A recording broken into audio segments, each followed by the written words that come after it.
So guys আসসালামু আলাইকুম, আমি ফরিদ মালয়েশিয়া থেকে। তো আমরা এই যে আনারসের কাজ করি, আমি আর মিরাজ ভাই।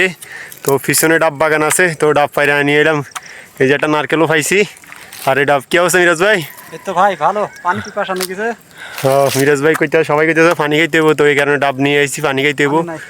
তো চলেন মিরাজ ভাই চলেন, ওই যে উপরে আমাদের ছোটো মানে জিরানের মতো যে একটা তাঁবু আছে, তাঁবুর তলে যাইতেছি। যাই আমরা ডাবগুলা খামু, আমি আছি, মিরাজ ভাই আছে, এই আর কি। ভিডিওটা যদি ভালো লাগে সবাই লাইক করবেন। দেখেন বছর আনারস ক্ষেত বিশাল, আমাদের বছর আনারস টেম্পার্ট। বলছিলাম অনেক গাছ লাগাবো, এই যে গাছ লাগাইতেছি, দেখছেন বিশাল আনারস বাগান। 18 মাস পরে এগুলোতে আনারস আইব, মাত্র লাগাইতেছি। অনেক সুন্দর আনারস বাগান, আর গাছ লাগানোর পরে অনেক সুন্দর দেখা যায় বাগানটা, এই আর কি। এটাই মালয়েশিয়ার আনারস বাগান আমাদের বছরে। আজকে আমাদের ফার্ম অয়েলের কাজ নেই, ফার্ম অয়েলের কাজের গ্যাপে গ্যাপে আনারস বাগানের যত্ন নিতে হবে বছর অর্ডার। যখন সবসময় তার ফার্ম অয়েলের কাজ মানে বৃষ্টি হলে কাজ বন্ধ থাকে, তখন আর কি এই কাজে এই বাগানে এসে হেল্প করা লাগবো। এখানের লোকও আছে তাদের সাথে একসাথে, এই আর কি।